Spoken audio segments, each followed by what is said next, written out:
আমাদের ভারতবর্ষের মাটিতে শ্রাদ্ধ এত বড় গুরুত্বপূর্ণ একটা ব্যাপার যে স্বয়ং ভগবান নিজে ভক্তের জন্য শ্রাদ্ধ করেছেন।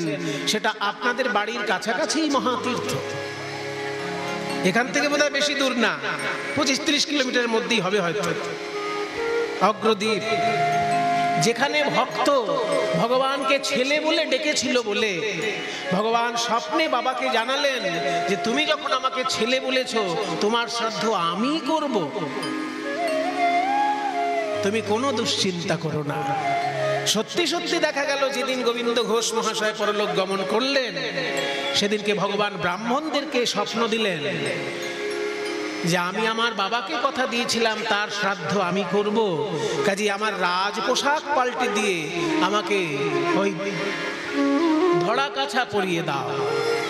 শ্রাদ্ধে হলে যে সন্তানগণ পিতার উদ্দেশ্যে বা মাতার উদ্দেশ্যে পোশাক পরেন, সাদা পোশাক।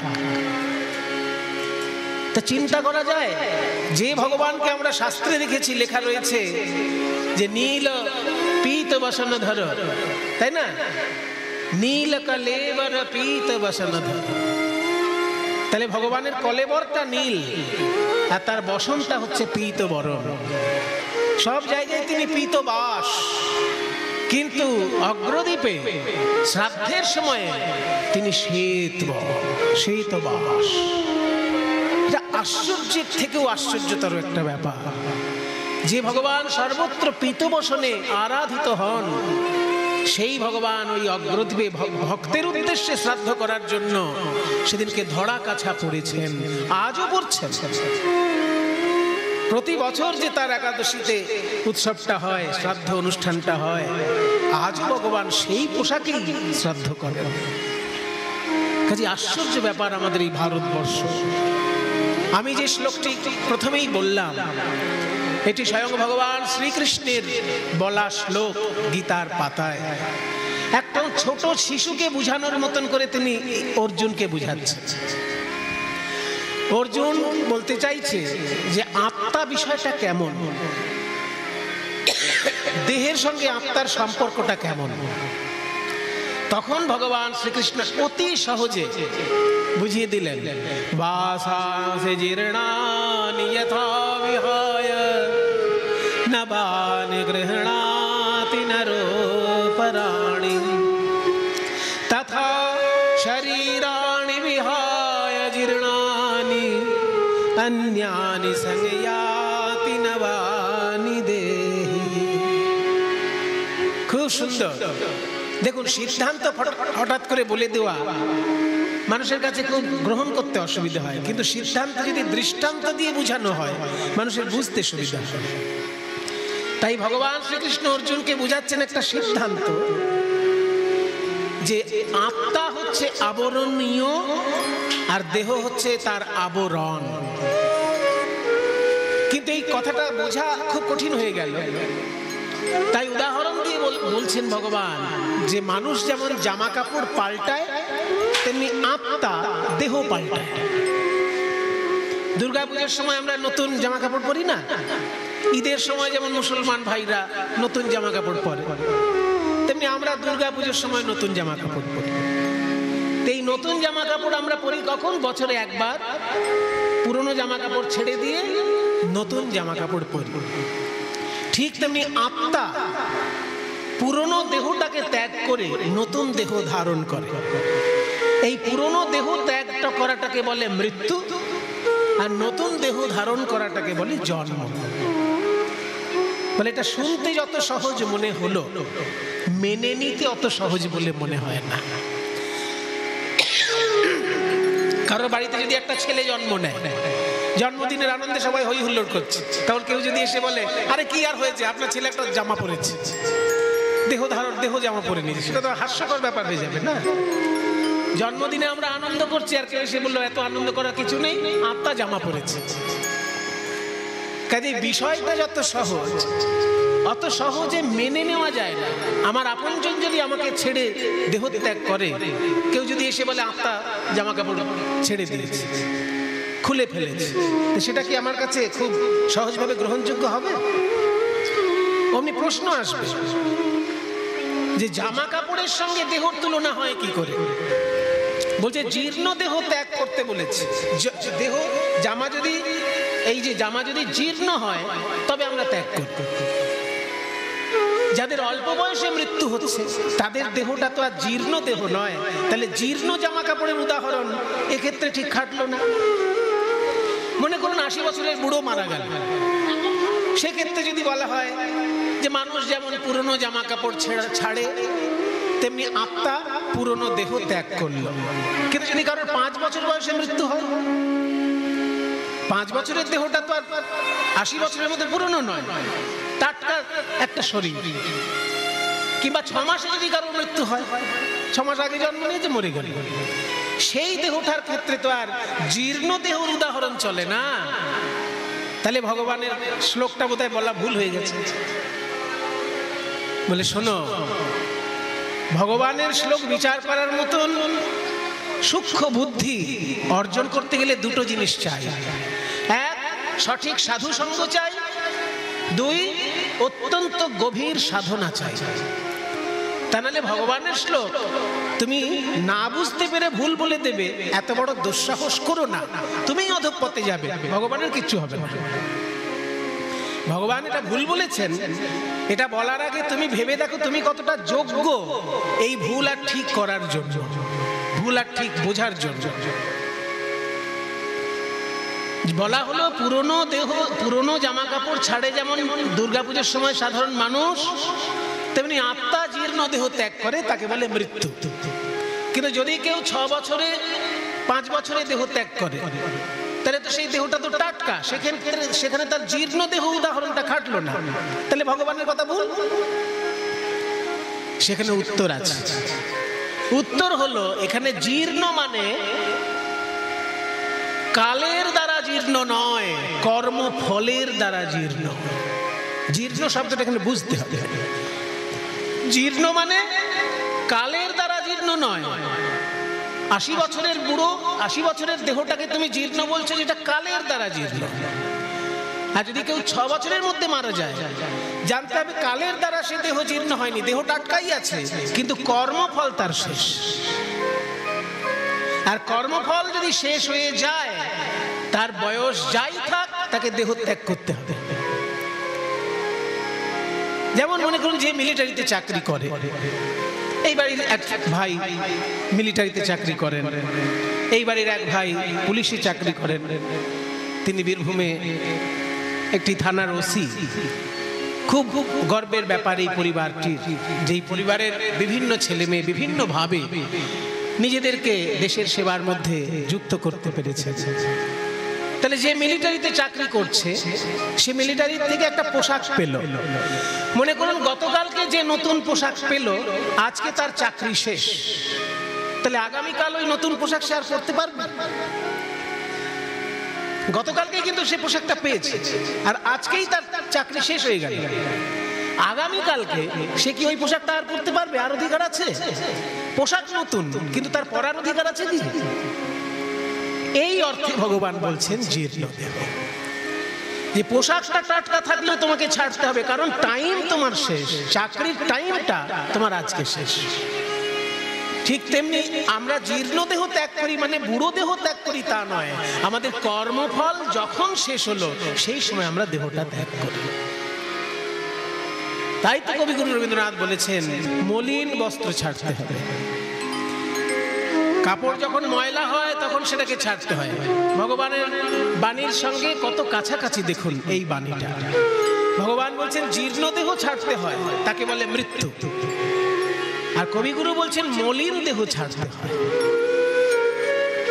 যখন আমাদের কাপড় চোপড় ময়লা হয়ে যায়, সেই কাপড় নিয়ে আমরা ঠাকুর ঘরে ঢুকতে পারি কি? ময়লা কাপড় নিয়ে আপনি বাথরুমে ঢুকতে পারবেন, কিন্তু ঠাকুর ঘরে ঢুকতে পারবেন না।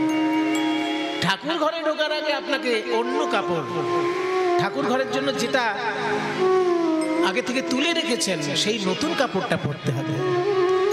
তাই মলিন বস্ত্র ছাড়তে হবে। মলিন হলো কি করে?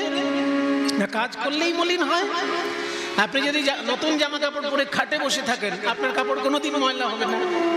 কিন্তু আপনি কাপড় পরে যদি উঠোন ঝাড়ু দিতে শুরু করেন, উঠোন ঝাড় দিতে শুরু করেন, কাপড় ময়লা হবে। তাই কাজ করলেই পাপের ক্লেশ এসে লাগে, কাজ না করলে কোনো ক্লেশ নেই।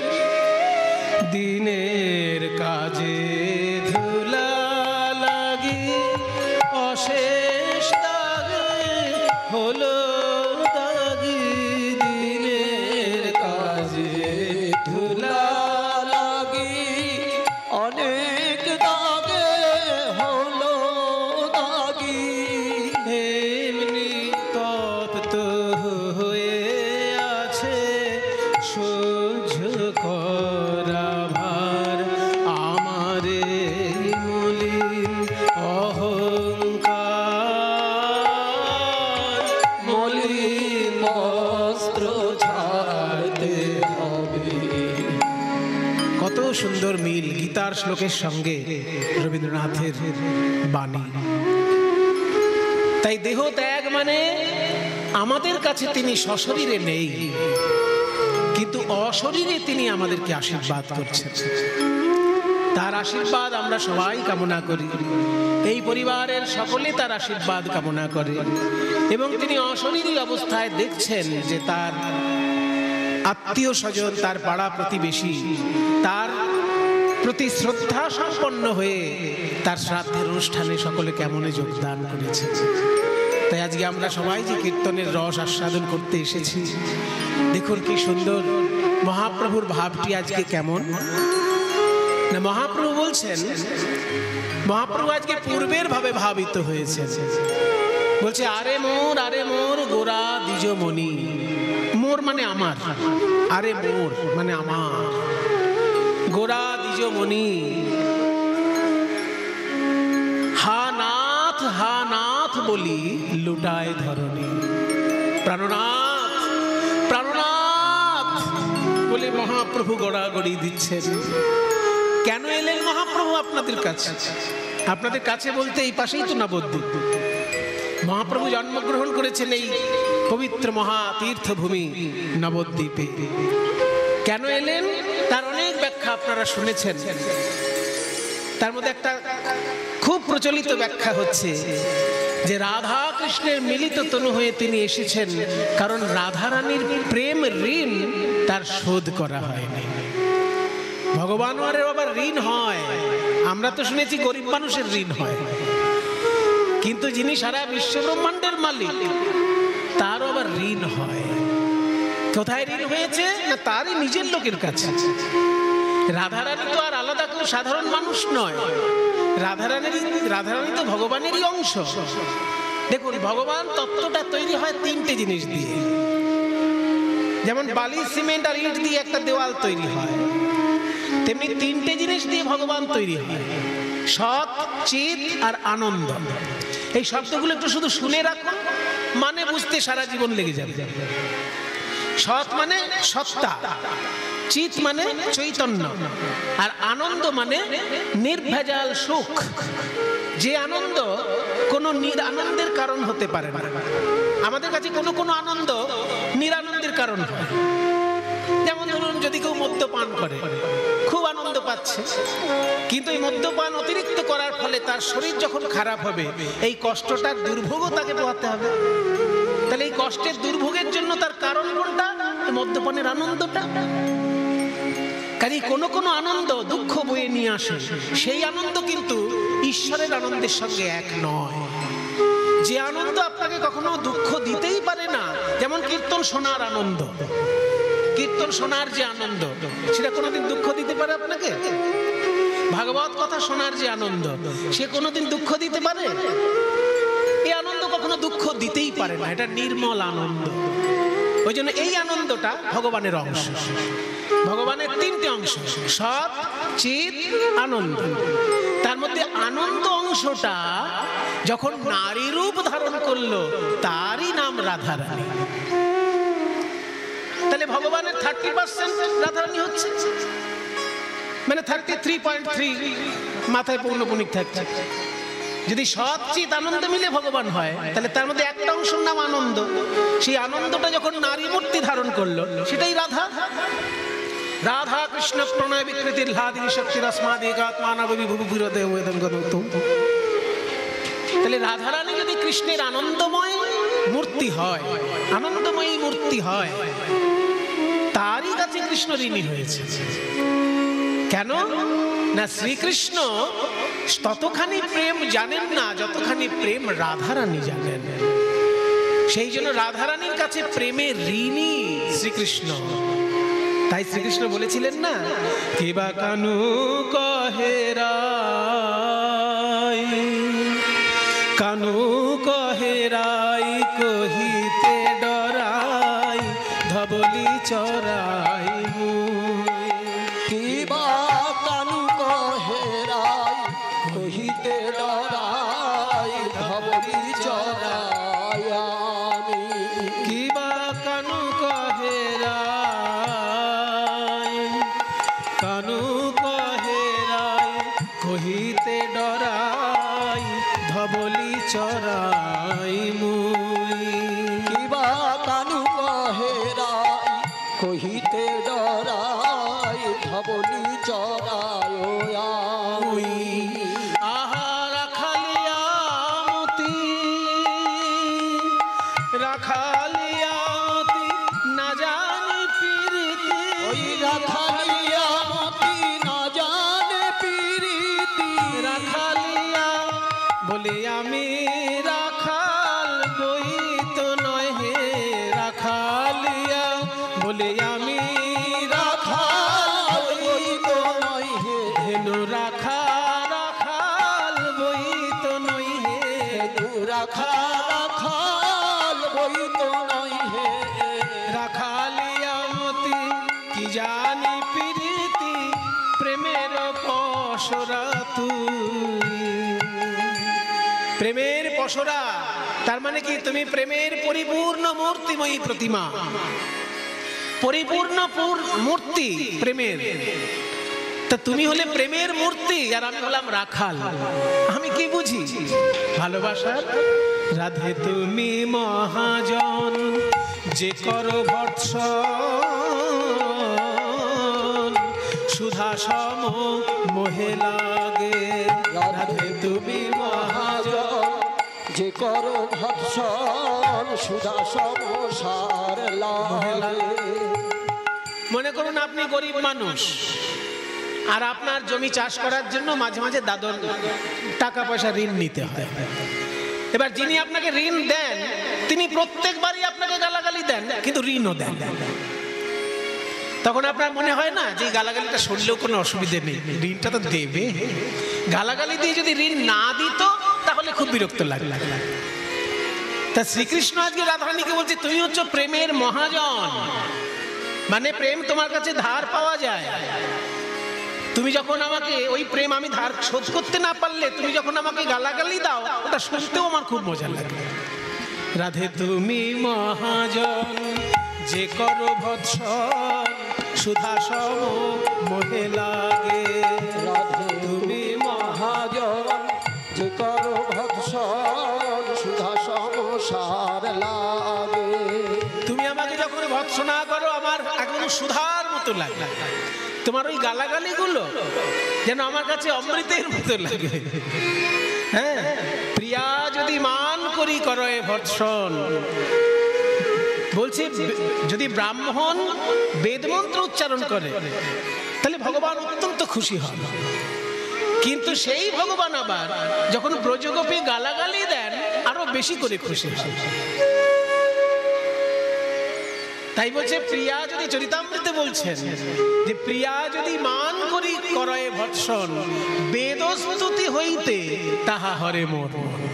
তুমি মহাজন বলে তুমি আমার প্রেমের গুরু, তুমি আমার প্রেমের গুরু।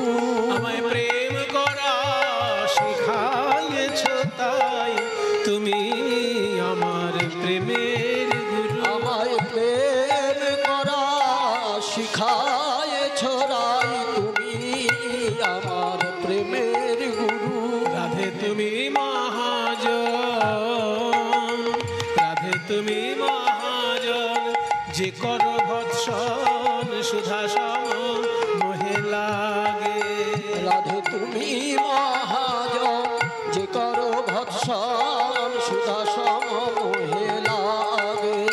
তুমিই তো আমাকে প্রীতি শিখিয়েছো, তাই তুমি আমার মহাজন, আমি তোমার ধার শোধ করতে পারি না বলে তুমি যখন গাল দাও সেটা যেন আরো মিষ্টি লাগে। প্রীতি রভস হয়ে আগে, তবে আমি কিন্তু শোধ করার চেষ্টা করেছি, আমি সে চেষ্টা করেছি, পারিনি। শোধিব শোধিব মনেতে ভাবিলাম, ঋণী হইলাম, বন্ধক আমি বাধা পড়ে গেলাম, আমি বদ্ধ হয়ে গেলাম ঋণে, কিন্তু সেই ঋণ আমার শোধ করা হলো না।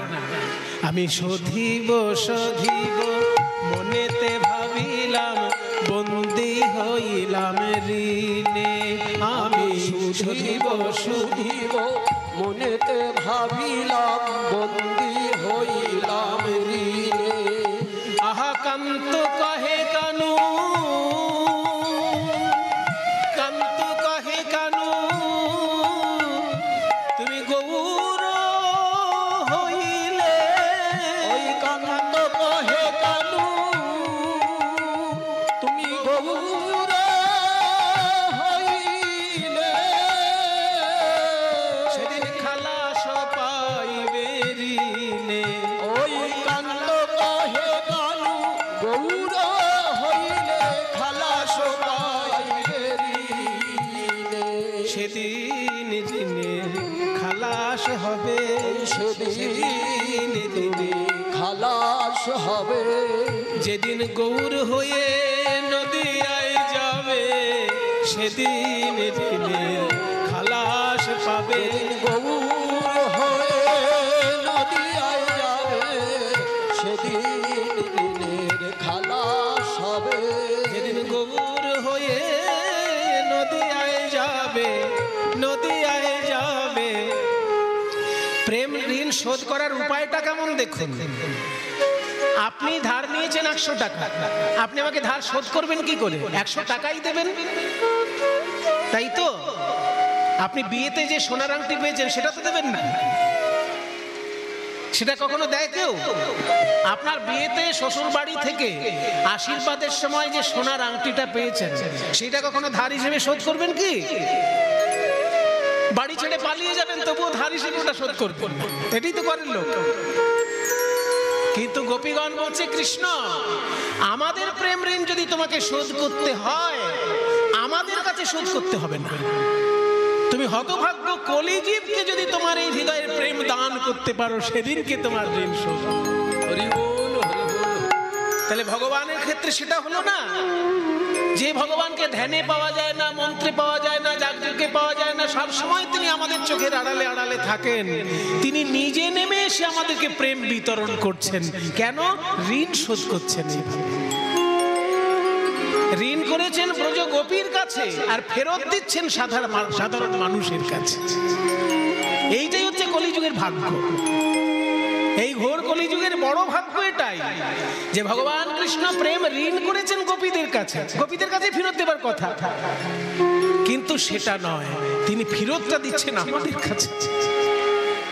গোপীরা যেমন হা কৃষ্ণ বলে অজস্র শ্রুধারায় ভেসে কেঁদে কেঁদে বেড়াতো, সেই ঋণটা শোধ করছেন ভগবান গৌরাঙ্গ রূপ ধারণ করে হা কৃষ্ণ বলে কেঁদে কেঁদে আমাদের কাছে তিনি নয়নের জলে ভাসছেন।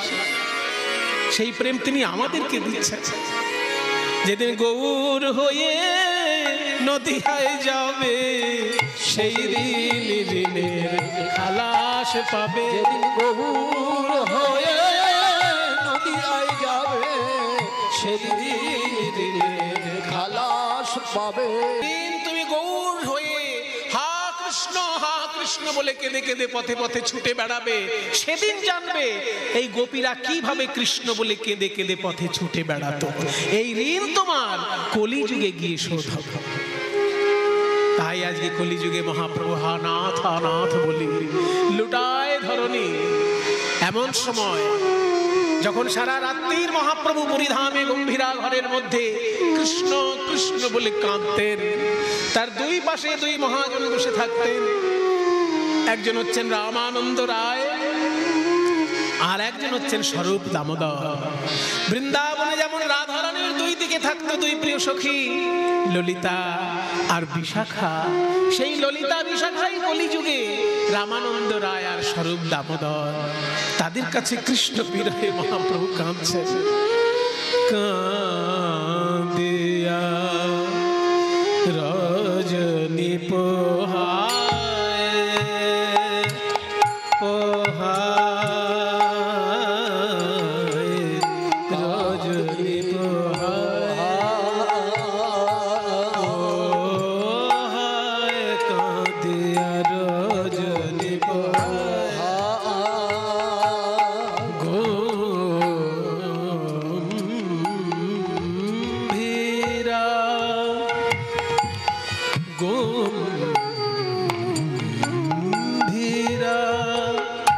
গম্ভীরা ভিতরে গোরারায় গোরারায় গম্ভীরা ভিতরে ভিতরে গোরারায় গোরারায়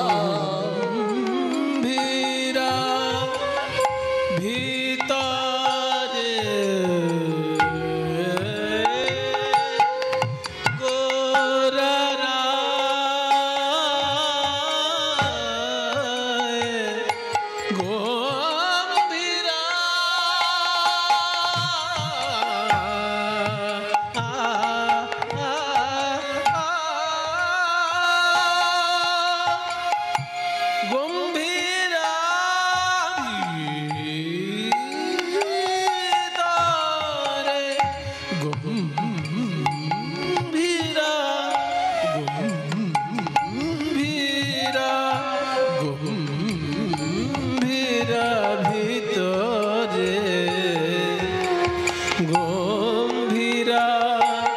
ভিতরে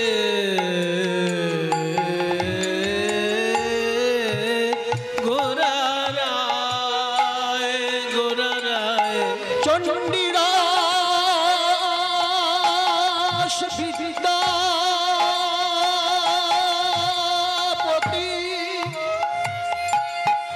রায়ের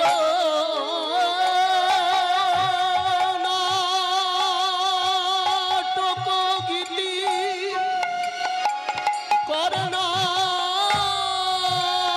করণামৃত শ্রীগীত গোবিন্দ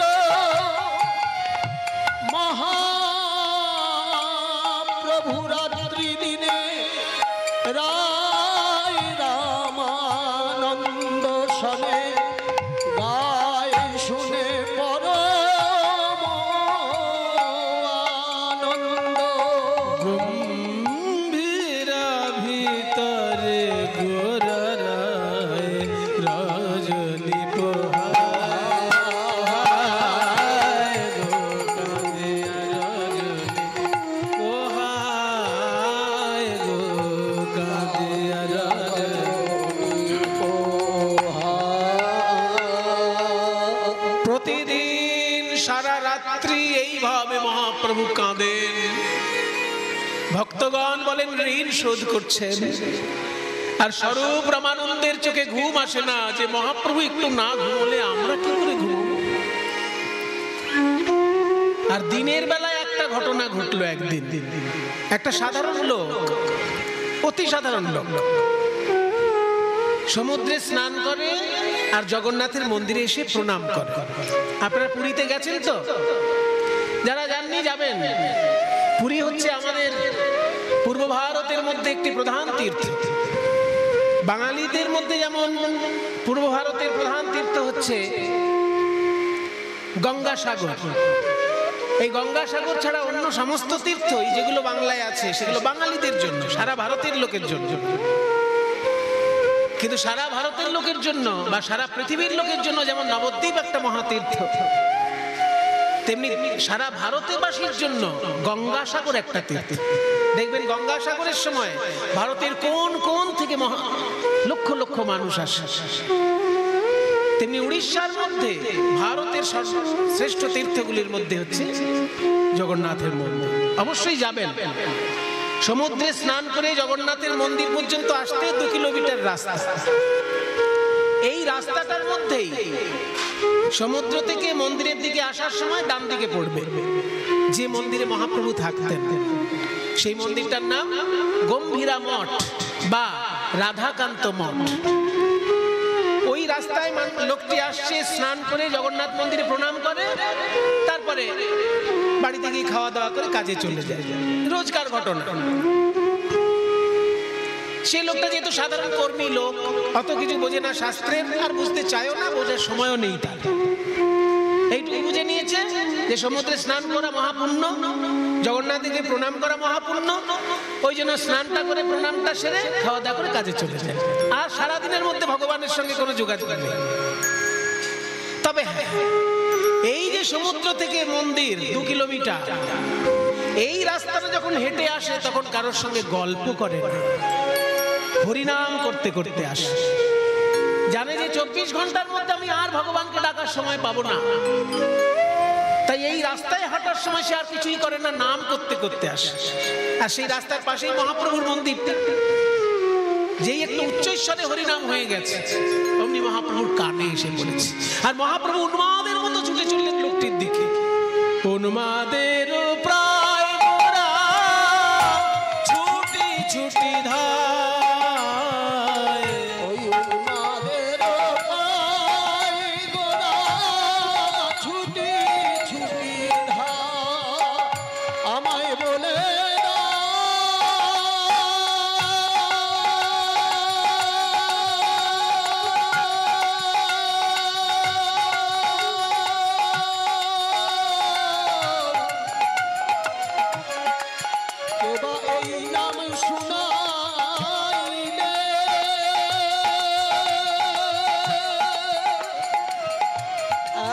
মধুর মধুর মধুর করে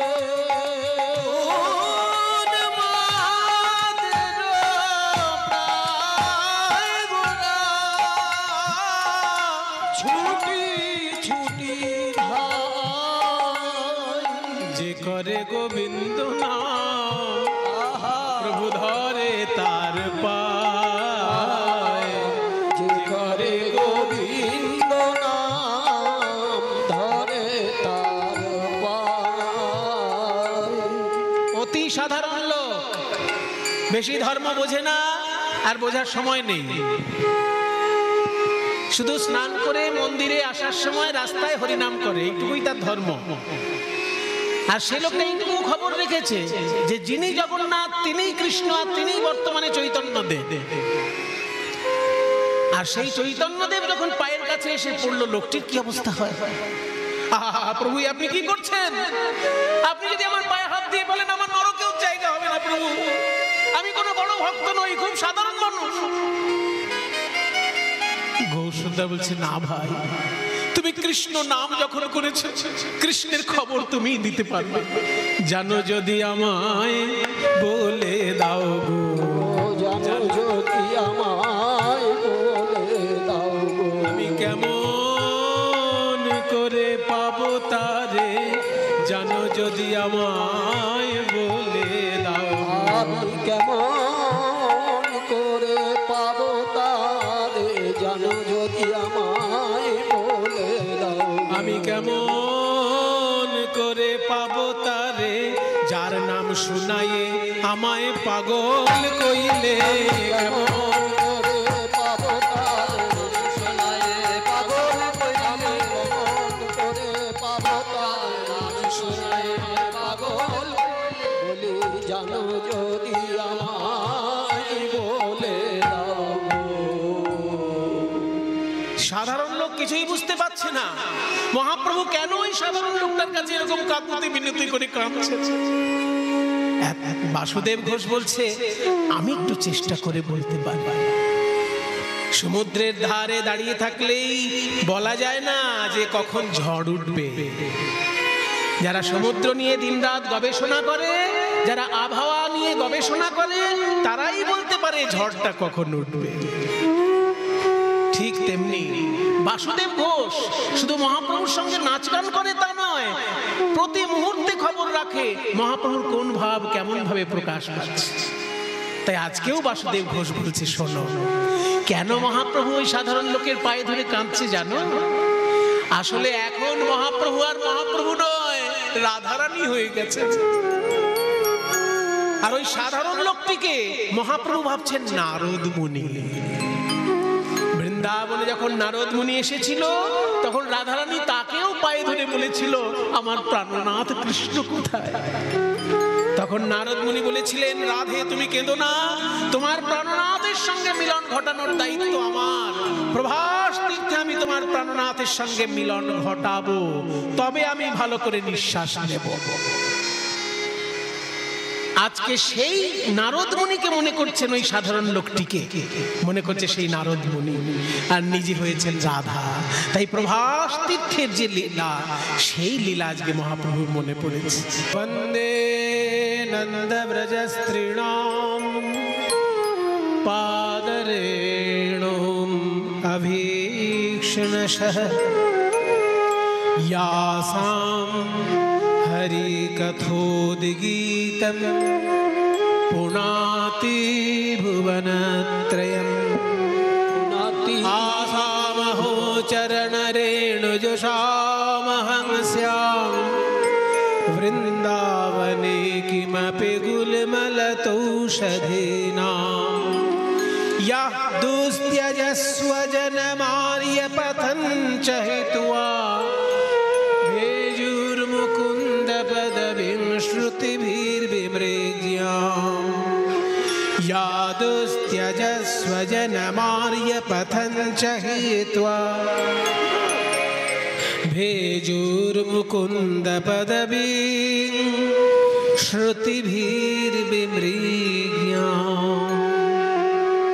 সবাই বলো বৃন্দাবন ধাম কি, রাধা রানী কি, গোস্বামী বৃন্দ কি, আপন আপন শ্রী গুরু মহারাজ কি।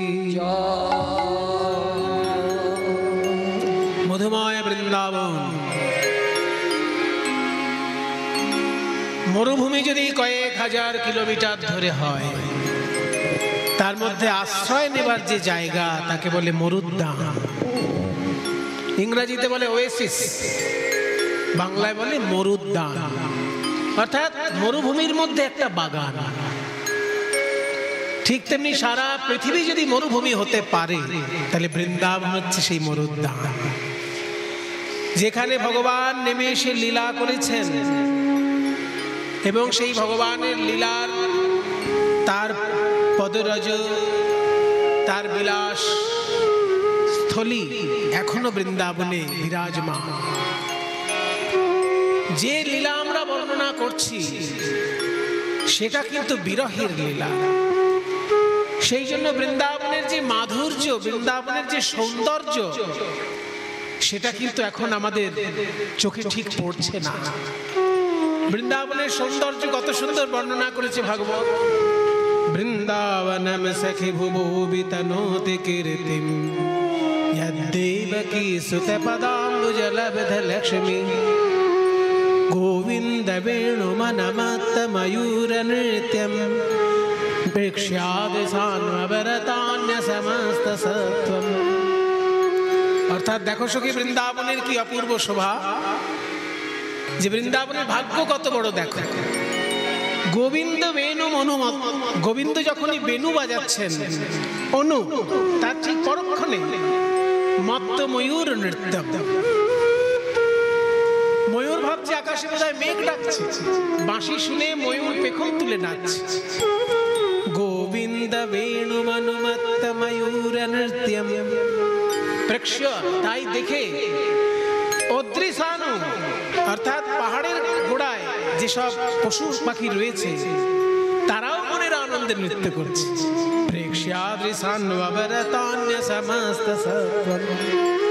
কিন্তু সৌন্দর্যময় বৃন্দাবন, নৃত্যময় বৃন্দাবন এখন আমাদের চোখে ভাসছে না। এখন বিরহময় বৃন্দাবন।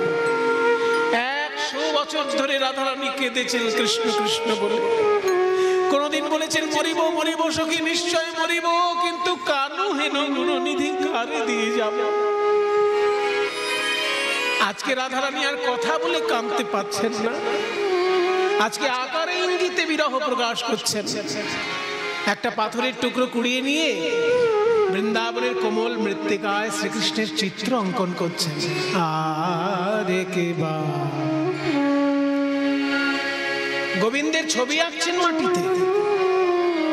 পদকর্তা বলছেন কৃষ্ণ কৃষ্ণ বলি কাঁদে বাহু তুলি, বলে মধু গেল কোথা,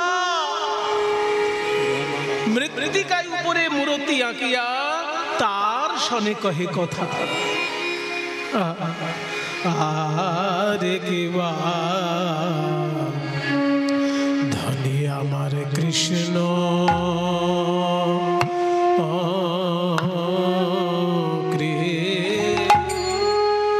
কৃষ্ণ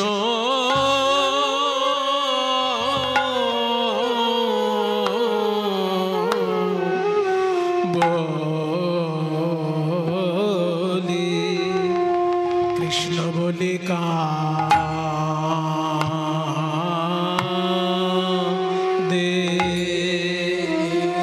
বাহু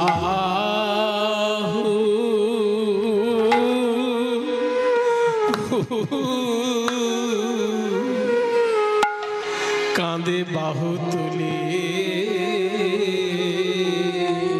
বলে আমার প্রাণ বধূ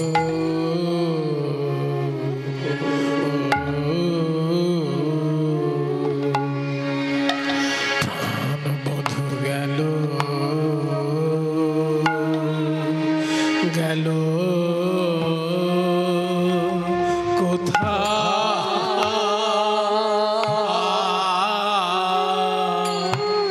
কোথারে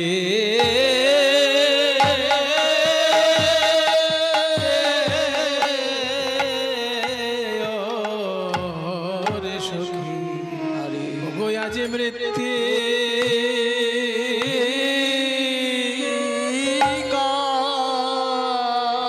মৃত্তিকা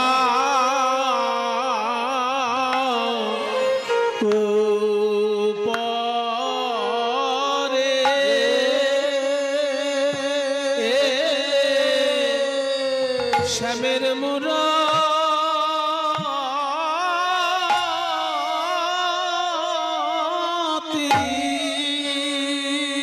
মূরতি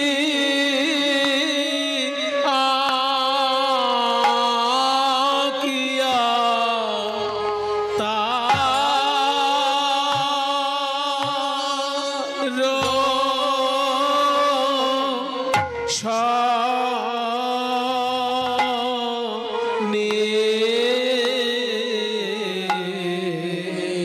তার শনে কহে কথা,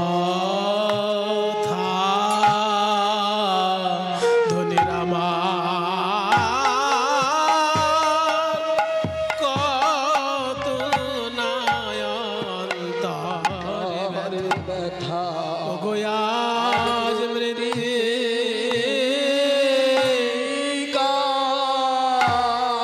মৃত্যু শ্যামের মূর্তি আকিয়া বলে প্রাণ বধূ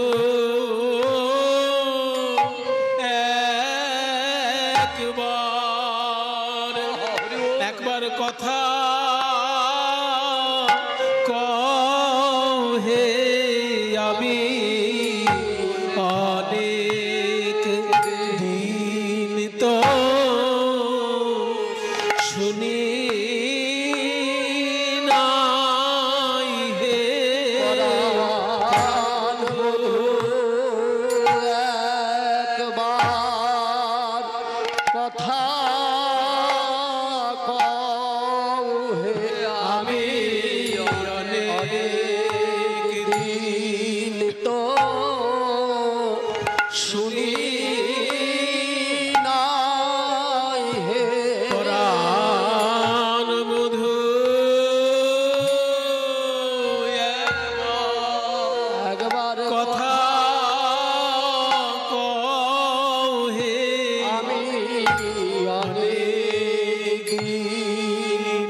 শুনি না ওগো আমার সোনার বধূ সোনার বধূ বলো বলো একবার কথা বলো একবার কথা বলো তোমার কথা তো কথার কথা নয় কথার কথা কথার কথা নয় তোমার কথা হলো ব্যথা জুড়ানো কথা জুড়ানো কথা তব কথা অমৃতম তপ্ত জীবন জীবন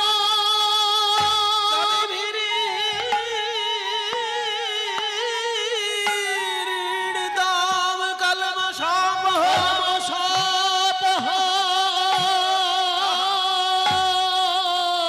শ্রবণ মঙ্গল শুনলেই মঙ্গল। তোমায়রা কোন কথা শুনে যদি পালন করা হয় তবে মঙ্গল হয়। মনে করুন আমি যদি কাউকে বলি রাত্রি জেগে ভালো করে পড়াশোনা কর, দেখবি পরীক্ষায় ভালো নাম্বার পাবি, পড়াশোনা কর নাম্বার পাবি, পড়াশোনা কর নাম্বার পাবি। এইটা শুনে কোনো ছাত্র যদি পড়াশোনা না করে নাম্বার পাবে? শুনে শুনে শুনে গেলে নাম্বার পাবে? শুনে তাকে তো পড়তে হবে তবে তো নাম্বার পাবে। কিন্তু হরি বলো হরি বলো হরি বলো ভাই, এটা শুনে কেউ যদি হরি নাও বলে তার মঙ্গল হয়ে যায়, আর বললে পরে সে কৃষ্ণ চরণে প্রেম লাভ করে। লাভ করে তাই তোমার কথা তো শুধু কথার কথা নয়, কথার কথা এই যে শ্রবণ মঙ্গলম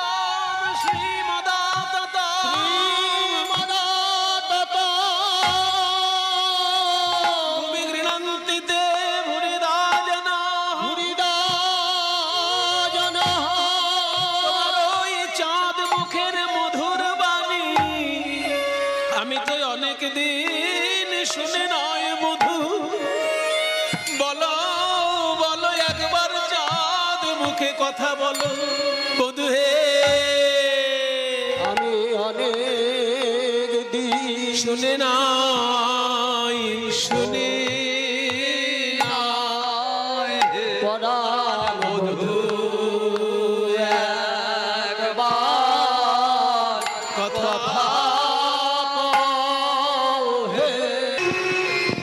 মৃত্তিকায় উপরে মূর্তি আঁকিয়া তার সঙ্গে কহে কথা।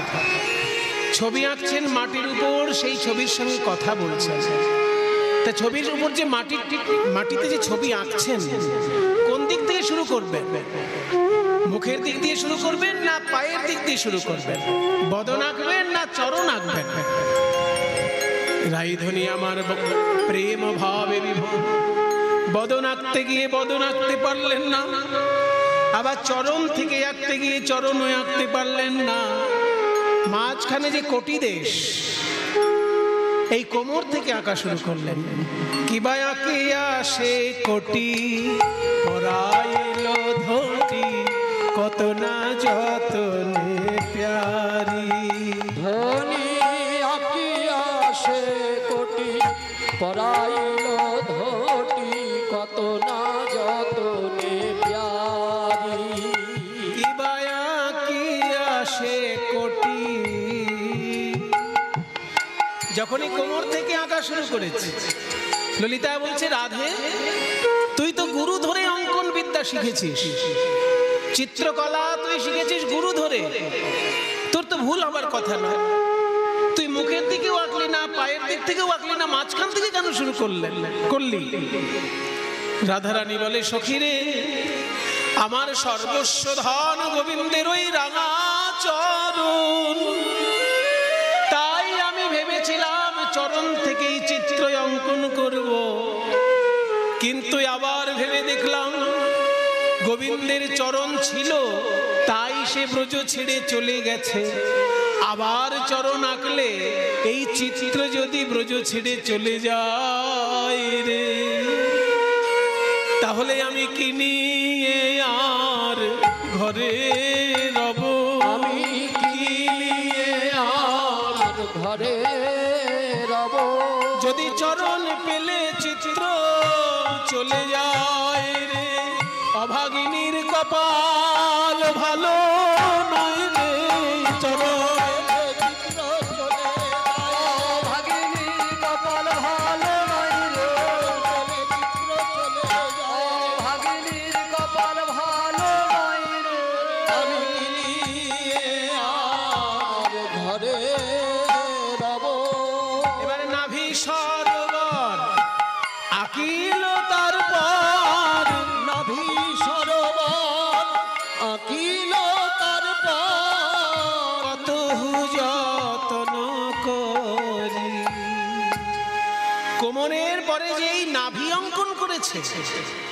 অমনি সখীগণ বুঝলো ছবিটা তাহলে উপরের দিকেই যাচ্ছে।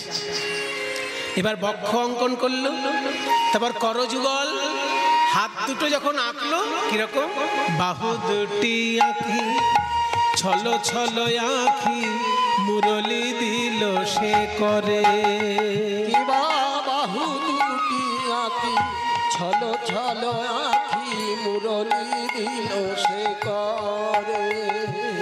হাতে সুন্দর বাঁশিটি দিয়ে বলে তেমন করে বাঁশি বাজাও, তেমন করে বাঁশি বাজাও, তুমি আর দেখা দাও বানা দাও, তেমন করে বাঁশি বাজাও, আর দেখা দাও বানা দাও, তেমন করে বাঁশি বাজাও। যে বাঁশি শুনে আমরা হলাম দাসী, তেমন করে বাঁশি বাজাও। যে বাঁশি শুনে আমরা হলাম দাসী, যে বাঁশি শুনে হলাম বনবাসী, বাঁশি শুনে আমরা হলাম দাসী, বাঁশি শুনে হলাম বনবাসী, বাঁশি শুনে আমরা হলাম দাসী, বাঁশি শুনে আমরা বনবাসী, বাঁশি শুনে আমরা হলাম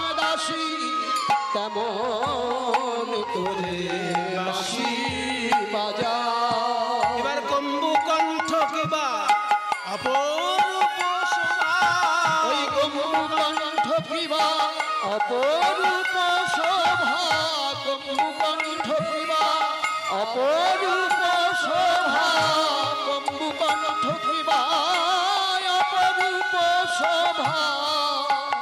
কম্বু মানে হচ্ছে শঙ্খ, কম্বু, কম্বু শব্দের অর্থ হচ্ছে শঙ্খ।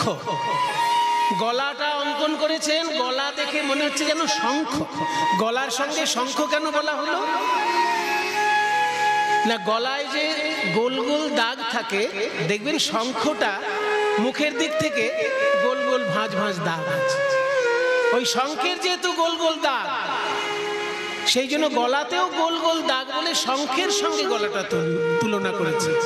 কিবা কম্বু কণ্ঠ কিবা অপরূপ শোভা, কম্বু কণ্ঠ কিবা অপরূপ শোভা, কম্বু কণ্ঠ কিবা অপরূপ শোভা।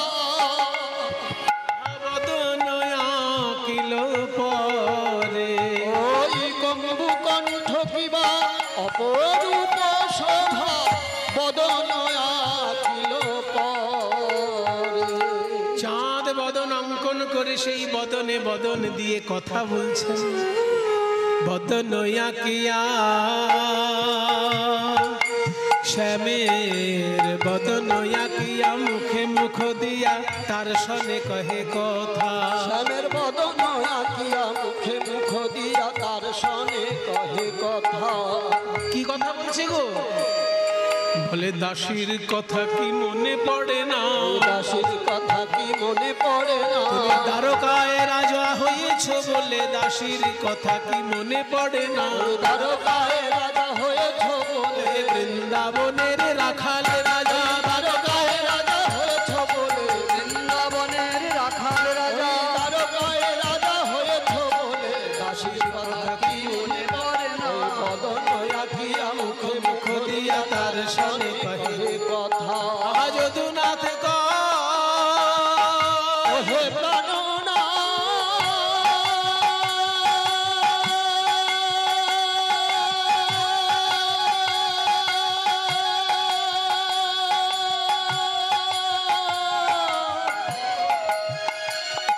একবার এসে দেখে যা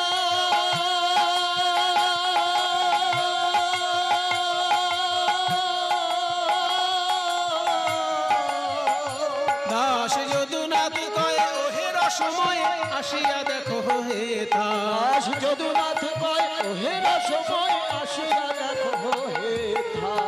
পদকর্তা যদুনাথ গোবিন্দের উদ্দেশ্যে বলছেন একবার এসে দেখে যাও হে, একবার এসে দেখে যাও তোমার প্রেমময়ীর কি যে দশা, একবার এসে দেখে যাও।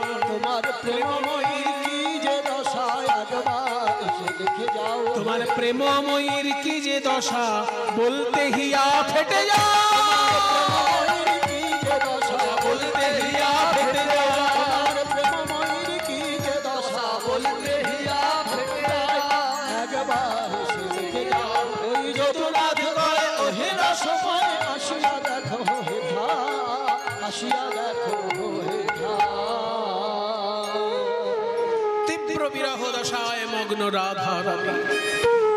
ওদিকে নারদ মুনি সারা পৃথিবী ঘুরতে ঘুরতে বৃন্দাবনে এসে হাজির। ওরে আমার বাহন ঢেকি,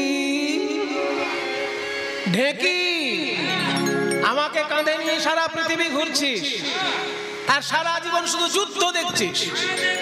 সত্য যুগে হিরণ্যাক্ষ হিরণ্যকশিপু দুই ভাই ভগবানের সঙ্গে যুদ্ধ করেছে দেখেছিস।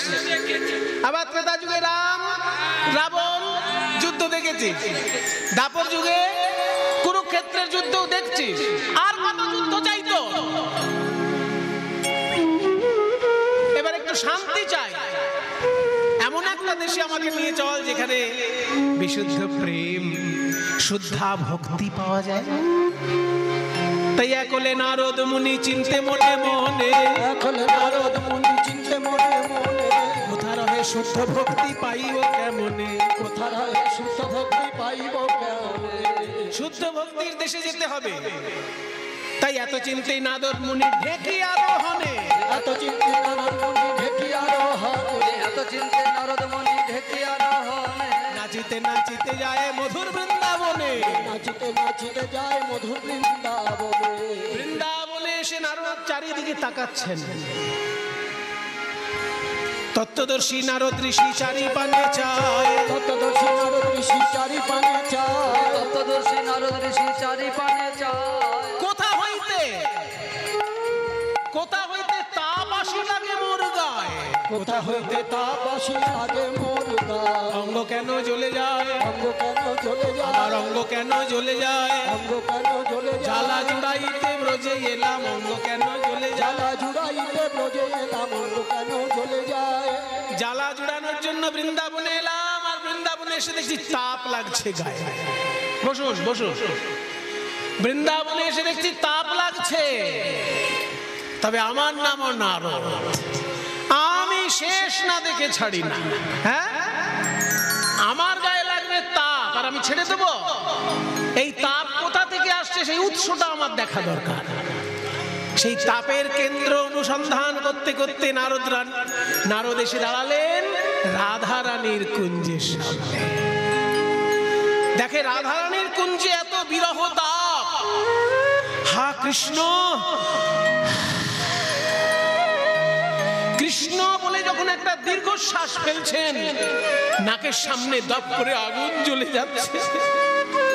এত বিরহ রাইধনী, আর সেই তাপ নারদ মুনির গায়ে লাগছে। নারদ চিন্তা করলেন, সারা জীবন আমি অনেক দেশ ঘুরেছি, অনেক প্রেম দেখেছি চোখের সামনে, কিন্তু এমন বিরহ তো দেখিনি যার তাপে আমি পর্যন্ত ঝলসে যাচ্ছি। তাই আমার নাম নারদ। এই বিরহ যদি দূর করতে না পারি তাহলে আমার নাম নারদ নয়। রাধারানী, তুমি একদম কাঁদবে না। কৃষ্ণ কৃষ্ণ বলে তুমি আর কেঁদো না।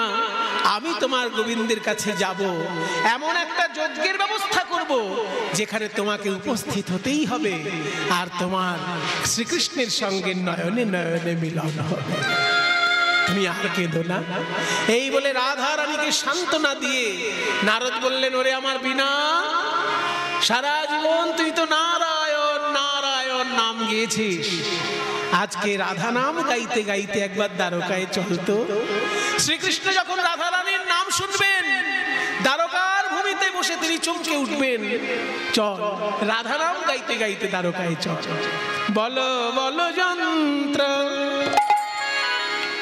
রাধা নাম মন্ত্র,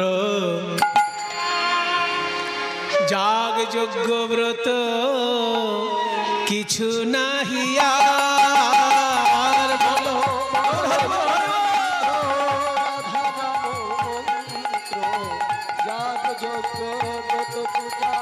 কিছু নাহিয়া বলো রাধা মন্ত্র কিছু নাহিয়া।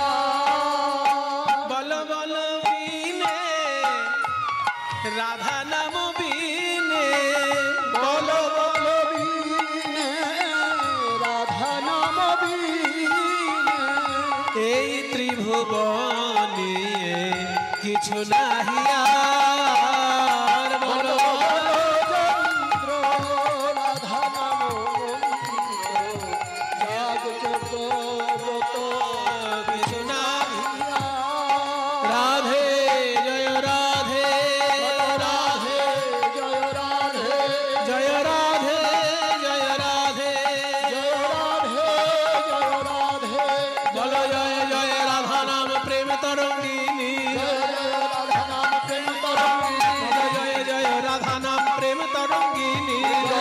রাধা নাম প্রেম তরঙ্গিনী প্রেম তরঙ্গিনী নাম সুধা তরঙ্গিনী। ওই প্রেম তরঙ্গিনী নাম সুধা তরঙ্গিনী রাধা নাম জপিতে জপিতে ওঠে অমৃতের খনি। রাধা নাম জপিতে জপিতে ওঠে অমৃতের খনি রাধা নামের স্বাদ বাসজারের শ্যাম গুণমণি। রাধা নামের স্বাদ ভালো জানে শ্যাম গুণমণি বংশী বটে সদাই রটে শ্রোতে সদাই রটে ধীর শরীরে যমুনা তটে, বংশী বটে সদাই রটে ধীর সমীরে।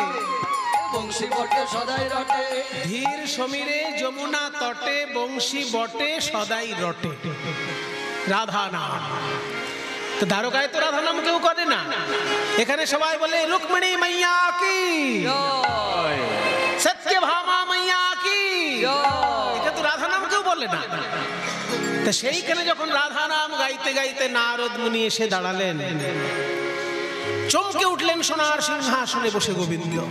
কে কে এত মধুর রাধা নাম শোনাচ্ছে আমাকে এই দ্বারকার রাজপ্রাসাদে? ওই রাধা নাম,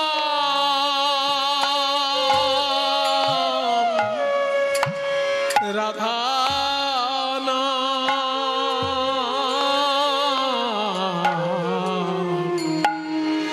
রাধা নাম কে শুনালে ওই রাধা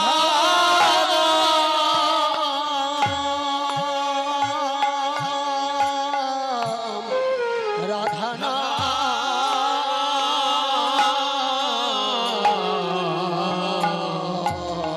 নাম কে শুনালে ওই নামের বর্ণে বর্ণে সুধা ঝরে গো। ওই রাধা বর্ণে বর্ণে সুধা ঝরে আমার সর্বেন্দ্রিয় আকুল করে। ওই বর্ণে বর্ণে সুধা ঝরে আমার সর্বেন্দ্রিয় আকুল কইলে ওই রাধা